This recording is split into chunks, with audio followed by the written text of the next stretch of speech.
Shan and Tam fam, welcome to the Real Talk podcast. On this podcast, we talk about real issues. We talk about parenting, love, family, friendships, and everything in between. It is our hope that you will journey with us through some critical conversations. We would like for you to drop us a comment, to share the conversation, and to let us know what you would like to see us talk about on Real Talk. Shan and Tam fam, welcome back to another episode of Real Talk with Shan and Tam, a candid conversation. And today we have one of our new favorite people, right, Shan? We have Roel Patterson. Yes, man. Social, yes, brother. Social marketer and online business coach, who helps working dads, but not just dads, which we already clarified in our previous chat with Roel. He helps people in general just to be able to find more purpose and fulfillment in their lives by, increasing quality time with their loved ones, children in particular, and while making strides financially. And we recently had a conversation with Roel, and we decided that we had to have a follow-up conversation because, he said a couple things that kind of piqued our interest there. And we said, listen, we need to have a conversation about what it is from a man's perspective, from single to being hitched. Because you guys know all the time, Shannon and I throw out our opinions here about, where we stand, the things we see, what we've done existing in these relationships that we have. And we haven't really heard from the men. So we figured that we would hold Roel captive today. We value the opinion of him and the male perspective.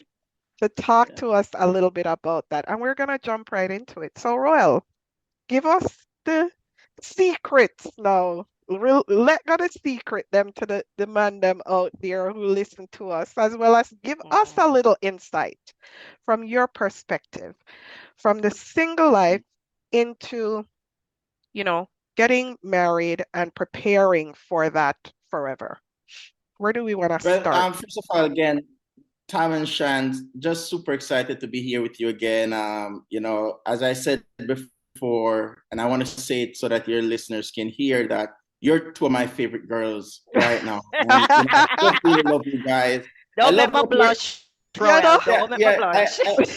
love what you're representing, but I also love the fact that we're really grounded in roots and culture. So we're from the same place, just from different places of the same place, right? Yes. And that for me, that creates just a completely different vibe with you guys. And I really love to be here on your platform. But to answer the question, it's a broad question. And the first thing is that most people don't want to approach it like it's a broad question. People approach it in this box. And most of this box is designed by culture. Yeah. Some of it is designed by religious beliefs. Absolutely. Some of it is designed. So all of that puts us in a box. And from my own experience, and I'm not a relationship coach. I help people to make money online. That's what I do. But in my experience, I'm in my second marriage. Young guy, second marriage. 42 years old, second marriage. You might say, hey, that's too young to be in two marriages. It's because there are no guarantees in anything that you do. Right. And I think the conversation should start right there. Right. There are no guarantees in what you do. And somebody said to me the other day that, listen, I've been divorced twice. I will never marry again. I said, but do you want to be in love? Do you want to have that great family?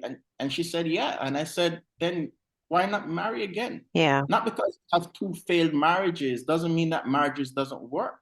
Right. I think to punch home to the answer for the question of what's the secret, I think the secret is that up front, we are not honest. Mm. Preach. So you're saying that you don't go into it open, or you're going to it hiding some parts of yourself? We go into it, and it comes from both sides, right? We go into it to create an impression. I think so. I totally 110% agree. Yeah, we go into relationships just as how we go into jobs. Nobody that goes to a job and go to a job interview is 100% clean and honest. Yeah, you put out your best foot. Of course, if the interviewer asks you, hey, can we call upon you for other things outside of your job description, but not often, what do we normally say? Yeah, sure. Absolutely. You're not going to tell them no. You're mad because you want the job. You want the job. Exactly. And it's the same way we approach relationships. And listen, I'm not judging anybody because I did it in my first, I did it in my second, right? So I'm not judging. But I'm saying that there are certain things, however, that we cannot afford to not be honest about. Such as? There are certain things. There are certain things that are forgivable. So you could say, "Hey, I love music," but in the future you can get forgiveness for that when they find out you really don't love music, right? But certain things such as values, you cannot compromise values upfront. Yeah. You know? And when I talk about values, you must find somebody, not necessarily somebody that have the same values as you. I know a lot of relationship coach will say, find somebody that have the same values. I don't really believe in that. I believe that you should find somebody that have the discipline towards your values. Okay. So like for me, let me explain what I mean. For me, for any relationship to work for me, you don't have to have the level of personal growth that I've gone through. Yeah. Right. You must aspire to want to be better every day. Real talk. You have to have some sort of ambition. Of course. Otherwise, I'm going to outgrow you. Yes. Yeah. And once I outgrow you, yeah. Of course. And once I outgrow you, it doesn't mean that we can't be together. But what that means is that now I have to settle for something that I have already outgrown. And that in itself can cause problems. Yes, it can cause problems. And it's interesting you said that, Roel, because Tam and I are listening to this book by two personalities out there. They're in the media and everything, and they're talking about their relationship. And the wife was saying, she was talking about the perspective from her parents' marriage, and she's saying, growing up, she saw how her mother settled in the marriage just for being in the marriage, because her mother was a go-getter. Her mother wanted to do all this with her life, but the father was just not that type of person. He was just okay with paying the bills, having a roof over his head, and that is it. He didn't aspire to anything else. So because of that, it forced the mom to kind of dim her light and not to push to do anything, because she didn't have that partner that was pulling with her. Yeah. So when you said that, that kind of rang a bell for me with the book that we're listening to say that it's sad because sometimes you outgrow people, right? And then it creates a disconnect in your marriage. Yeah. And again, a lot of times people, especially in this culture, I don't know about Canada, but especially in the US, I think people are not grounded so much as how we came up from, like Jamaica, where we came up in this culture of understanding love and real respect and values. And listen, even though our parents may go through broken relationships, we still learn the values, right? Because they curse out our dad, even by saying this worthless dad of yours, we still learn what the value should have been. Yes. You get what I mean? Yeah. So they might have taught it to us with the wrong approach, but we still got the values. We still got the value. Yeah. Today, what I'm seeing is a lot of just tolerance. People are just tolerating people. And Mm. here's why that is important to look at. Because if you're just tolerating somebody, it is natural that one person can outgrow the other person. It's natural. It's natural that one person's sexual desire is higher than the other. It is natural that one person's being an somebody that loves to go out is different from the other. It's natural. That can happen. But for it to work, you have to like each other. So that when the person is saying, hey, you know what? I wish we do this more, or I wish we do this more. It's not an attack on you. You see it as something now that you need to go and address. But you can only address something that if you like somebody. And most people don't like each other, they're tolerating each other. So how dare you come and talk to me about? You get what I mean? Real Real talk. talk. Yeah.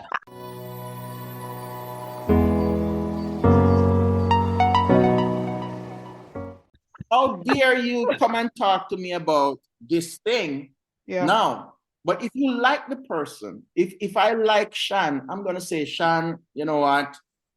I'm sorry, I have not been living up to certain things, and whether it is even financial, I'm sorry I'm not bringing in as much money as I should, and I can see how you have to be doing twice the work. You have to become the masculine figure in the relationship, and that affects me, and I know it must affect you. But I'm going to.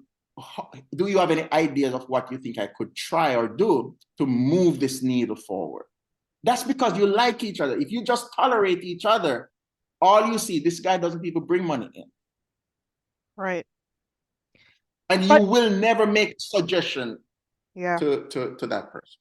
But don't you think that that type of approach or thinking comes with a certain level of, I think, experience and maturity?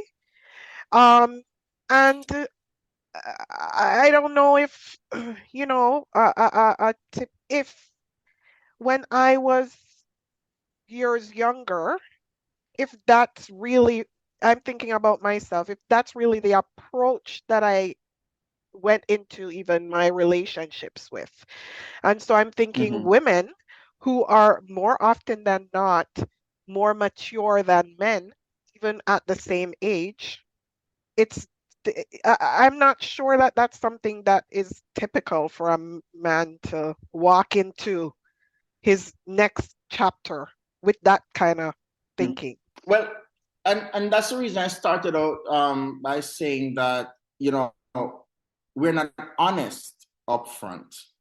We're not honest upfront. Got it. And a part of the honesty is to have the aware. Of course, everybody won't have this awareness, but you have to get to a point where you become aware that all that I know is not all that there is to know. Yes, Mm-hmm. Does that make sense? Mm-hmm. absolutely. Yeah, And it does. if all that I know is not all that there is to know, then you're going to be open for growth. You're going to be open for change. Mm-hmm. Otherwise, you're going to, hey, this is who I am. Right. And Mm-hmm. so I The think, worst thing you can ever say to yourself is, this is who I am. yeah, Yes, and and have like not a mindset to grow. It yeah, kills off every possibility to grow. Mm-hmm. and I think that can actually be the basis of where you can look for the likeness. You know how you said Mm-hmm. that Yes. you might not actually be at the same space or at the same level, but if there is that potential or willingness to Mm-hmm. actually Mm-hmm. To move be with there, the to person, try. right? And I think Yeah. that's where, we really should spend the time sometimes to focus when we're getting into the relationship to see what is the potential of this person to grow into, like where my goals are, and do I have the capacity to grow into the other person's goals and dreams and their potential too? Because Mm-hmm. if you can't support each other and align Mm-hmm. yourselves with each other throughout that journey, like you said, you don't always have to be on the same level or have the same sort of values, but you can grow into it, right? I Yeah, think definitely. if we approach it that way, then you can set yourself up for some measure of success, right? Yeah, definitely, definitely. And you see, there's a big difference, ladies. There's a major difference between not knowing and not wanting to know. There's a major difference. You want somebody, you don't care if the person does not know. What you want is somebody that wants to know. Because there's some people that are, as I say, religion, family background, your teachers, all of these things put you in a box. So you really think that this box is all that there is. Mm-hmm. Now, if you meet somebody that can say, hey, no, there's a different world outside of this box, and that piques your interest, then that's a good person to at least, I'm not saying it's going to work out, but that's a good indicator that this is somebody that have some potential. But if somebody say, hey, listen, I love my box is safe, I don't want to trouble anything else, already you know that you're buying trouble if that's the person you choose to go with. So there's a major difference between not knowing and not wanting to know, right? You want somebody that is willing to and open to learn and to grow, because you can't blame somebody for what they currently know, because it's the experiences and everything that comes together that gave them that knowledge, right? And I think But you that's can the always, key thing. They have to exactly, be willing to grow. exactly, but you can Yes. always blame somebody for who get new experiences and exposure but refuse to take it. Mm-hmm. You can always blame somebody for that. Mm-hmm. Real talk. Real talk.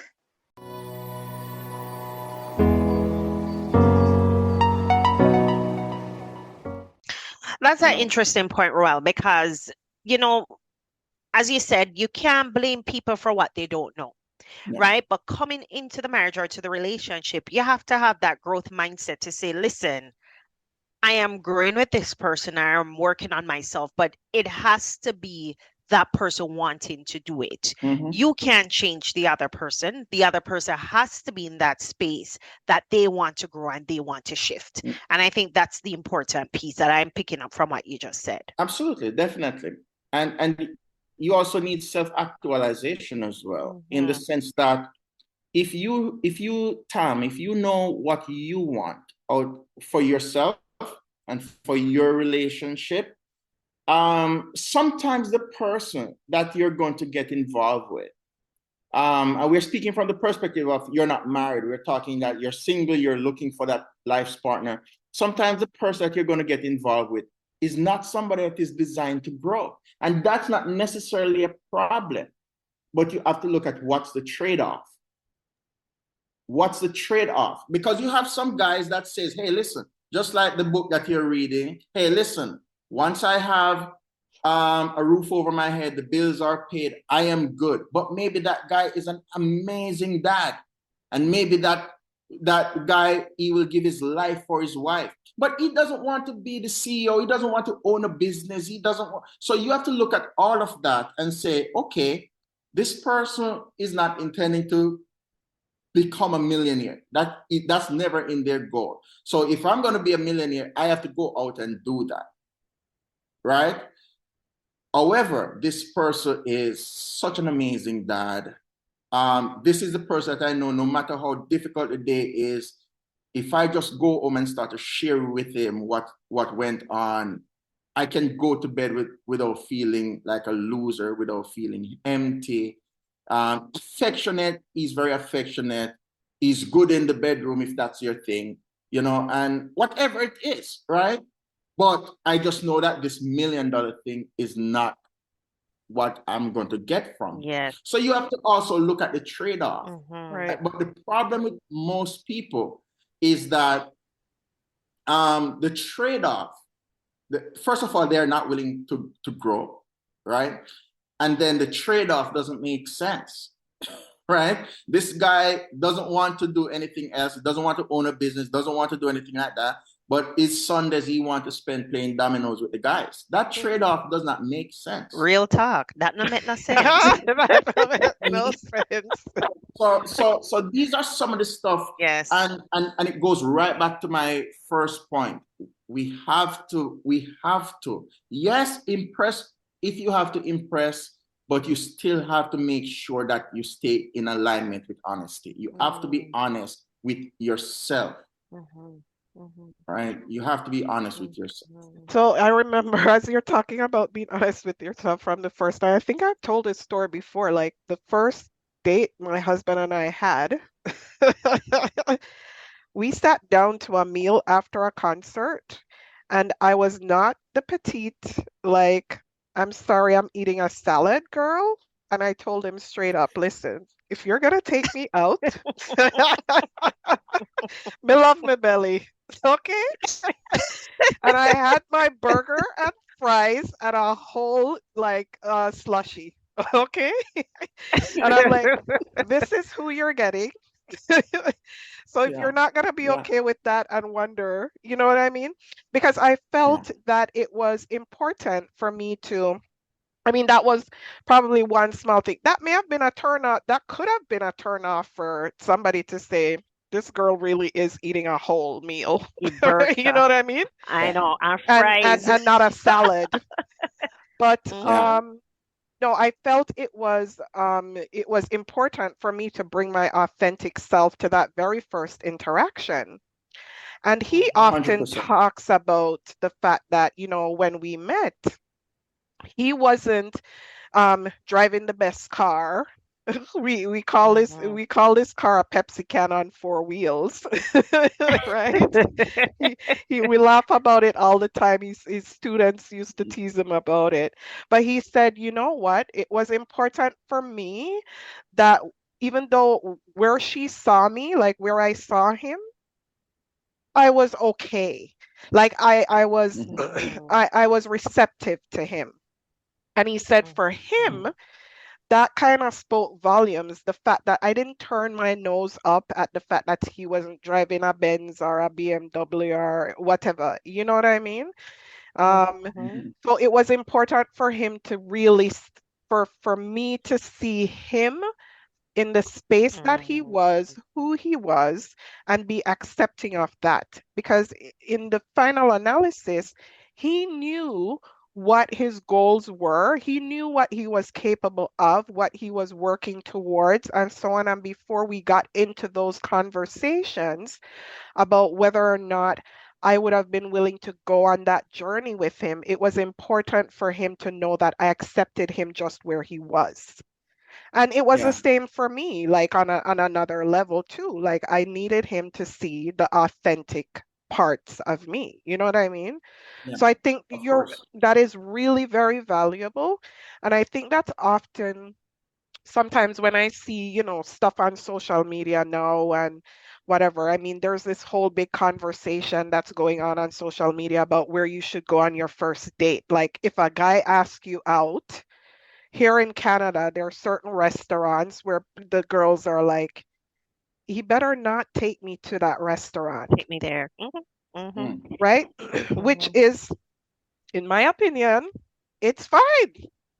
And Shanique was talking but about some people don't think that. Yeah, some people don't think that it's okay, but I'm thinking it's not 5-star dining, but if this is what this man can afford and you're really trying to find out whether you actually have a genuine interest and connection with each other, where does it matter where you eat? Where? Like, I don't understand that. But you're learning each other, right? Yeah, of course. And you have to meet people where they're at sometimes. And it goes right back, and I'm sorry I have to keep bringing this up. It goes right back to the fundamental point of being honest. Because these anybody that reasons like that is not reasoning from the perspective that here is somebody that I want to create a life with. That right They're reasoning from the perspective that this is somebody that I want to give me this life. Right. Absolutely. And totally. it's a completely different thing. Yeah. Because a great marriage, a great marriage is not something that you marry into. It's something that you create. Yeah, powerful. Yes, create. Yes. Create that, right? Real talk. Real talk.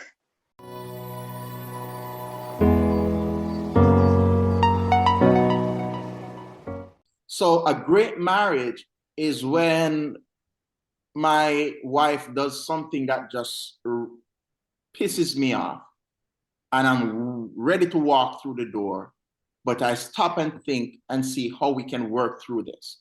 Now, some marriages you definitely need to leave.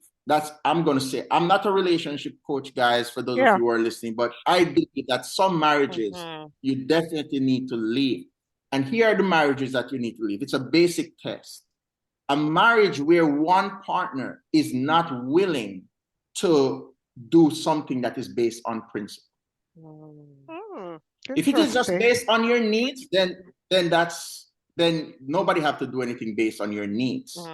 But if it is based on principle, and that person is not willing to do that, that marriage is not going to last. That is some fire right there, Roel. Like, I know exactly what you mean, but would never have put that in words like that. In that context like that, it's based on principle. Absolutely. Because we can all be selfish, right? We can all be selfish and want what we want. And I think that this is a need and it should be done, but it goes right back to the principle of it. And that is fire. Definitely. Wow, perfect. If it is based on principle at all, you have to get yourself, because a marriage cannot be selfish. But we will be selfish because we're selfish people. That's whether or not we choose to accept that we're selfish. We are selfish. It's human That's nature. That's the reason the wife is tired, but we still want sex. Because we're selfish. We're like that, right? And I'm not saying you shouldn't get it, but I'm saying it's easier to want it rather than to say, you know what, I wouldn't even request it tonight because she looks tired. Most time we will ask and she will have to be the one say, oh, honey, I'm tired, you know? But we will still ask, which is really a selfish act. You still have to put it out there. I know. You still have to put it out there. And what I look at, right? After this is my second marriage, one thing I realized is that I failed to ask the right questions before I got married. And not just the right questions, but I also failed in keeping my mouth shut when it should be shut. Okay. Because what do you mean by that? Tell us more. So one of the worst thing I think, especially for men, right? Because men are going to find a way to impress women anyway. But if a guy is looking for a partner, one of the worst things you can do is to express the type of person you want. Because anybody can play the part short term. Yes. Okay. Interesting. Anybody can play. Yes. Even the guys. Like if your listeners or anybody choose to be honest, how many times guys play the role and once they score or once they pass certain base, you say everything will come out. You say you play the role short term. It's a short term role. Anybody. Listen, I grew up in the church. I used to do skits at church, but I'm not an actor. So I can act short term, but I could not make it a career. Right? so if I know, listen, that girl or whoever, these type of girls that talk about like that restaurant that you mentioned, Tom. Yeah. If I know that girl, all I have to do is not take her there. And I can save up money to take her to a 5-star restaurant if that's what is important to her. But how long am I going to sustain You're that? going to keep that up. Yeah. By the time I get to the second restaurant, maybe I have scored. And then I say, oh, this is going to cost me too much. It wasn't better than the last meal. You know? So you know, this investment, the ROI on this investment isn't so good, right? So and that's the truth. You just have to be honest with yourself.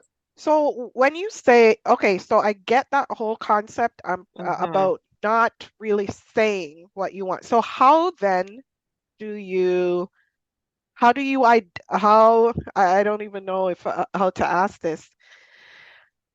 Is it that you just rely on you knowing what you want in the partner, and so the process of courting or dating reveals that? So you don't go in there telling somebody, this is who I'm looking for, right? You allow the Yeah. person to show who they are to see if that actually fits in your ideal or idea, not ideal, idea. Is that Yes. it, right? So I believe that marriage follow the same principles of sales. I believe somebody's selling something and both people are selling each other, right? I'm selling you why I'm the right guy for you. You're selling me on why this can work or why it can't work, right? So it follows the same principle of sales, which means we have to become better at communication. And the best form of communication in any situation is questions. Finding out how somebody thinks rather than telling them what to think, right? So rather than saying something like, you know what, I would love to have an ambitious woman. Just say, hey, what are some of your ambitions? What are some of the stuff you would love to do for yourself? Real talk. Real talk. Right. And listen and believe what they say, right? You know, we have to get back to the fundamental. Yes, we're in a new era and a new age, but the fundamentals never change. We have to get back to the fundamental where we want to get around this girl's family. We want to see how she interact with her family. Yeah. She needs to see how we interact with our family. Right. Do I talk to my mom? Is my mom an important factor in my life? You know, do I have sisters? How do I deal with my sisters? Because our man deal with his mom and his sisters is a reflection of how he's willing to deal with any woman. Right. Because those are the two hardest women for a man to hurt, his mom and his sister. That's so true. Especially the sister that follows him or the sister that he follows. Right? So if he's willing to, oh, I don't talk to my sister. I'm not saying that makes him a bad man, but it should at least plant a flag. A red flag. And then based on how many flags are there after the survey, then you'll know if it's worth. Roel say how many flags after the survey.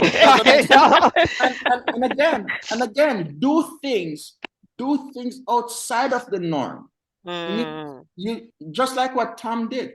Hey, listen, I'm gonna have my burger. Yeah, man. You have an option after this burger meal. You can find another girl, but I'm not gonna eat grass just to suit you. Right? Yeah. I'm gonna have my burger. Do things out of the norm, right? Do things out of the norm.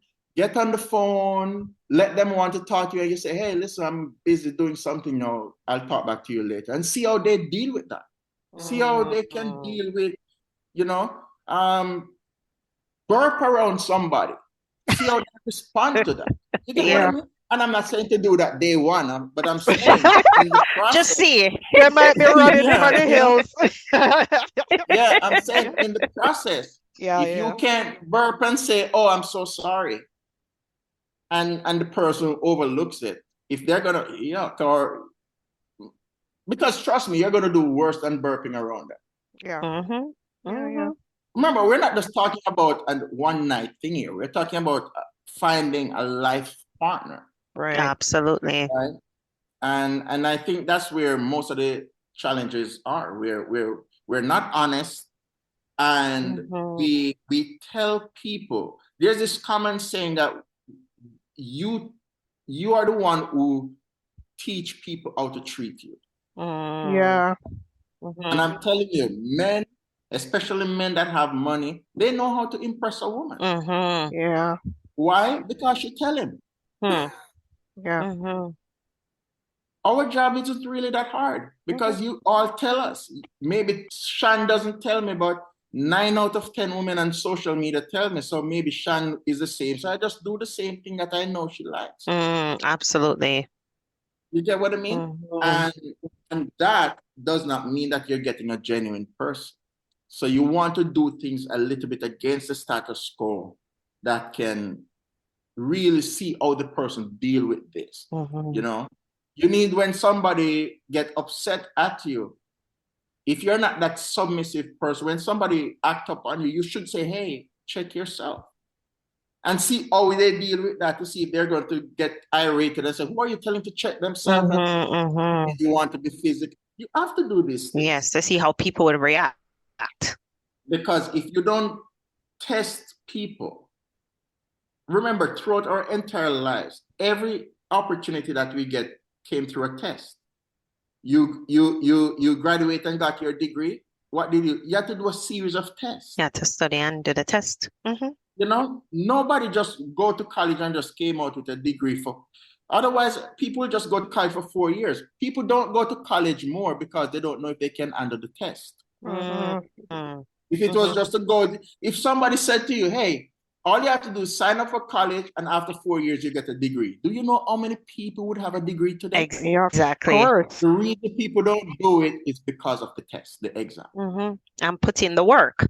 Put in the work. That's what you said. Be willing to grow, be willing to change, be willing to do the work, right? Because a lot of people are not willing to put in the work. Boy, Roel, we could have talked to you whole day because you have some gems of wisdom there. Very practical, very real. And yeah, it's just fire, and a lot of things you're absolutely right. Shan, any final thoughts before we let Roel go? No, I think, as you said, Roel, you shared some very practical things, right? Nothing up there, but the main thing I'm taking from what you said, you have to have someone that's willing to grow or willing to put in the work. And that piece that you said about the principles, that resonated with me, right? That principle, right? The principle and being willing to grow. But as Tam said, it's always a pleasure talking with you. I'm hoping the listeners will grab something or, share or let us know what you think about this situation that Roel is talking about in terms of being in relationship and from a man's perspective. And we want to hear from the woman as well, too. What do you think about what Roel is saying? Share with us, drop us a comment. And check us out on iHeartRadio, on Real Talk Podcast. You will catch us on our social media page, our Instagram and our Facebook page. And let us know what you want to hear from us, or let us know what you think about this conversation with our brother, Roel Patterson. Tam, you have anything else to add? Yeah, just don't forget to follow Roel as well on all his social media platforms. I am Roel Patterson, and he has a fire Instagram live every Monday at 8:30 a.m. Eastern Time with another great host and brother, Oliver Levy of Mindful Parenting Toolkit. You will not be disappointed when you join into those conversations on a Monday morning. It just sets you in a place of mindfulness for the rest of the week, and the topics are always really, really good. So thank you so much, Roel, again for talking with us today, and I'm sure we're going to have you back sometime in the future. Real talk. Anytime. Of course. Thank you so much, guys. Fam, take care, walk good. Until next time. Bye. Bye-bye. Don't forget to visit Shan and Tam on all their social media websites. At Sisters Shan and Tam on Instagram, Shan Tam Lodge-Lee on Facebook, and check out their blogs at shanandtam.blogspot.com. Tune in again next time on Real Talk.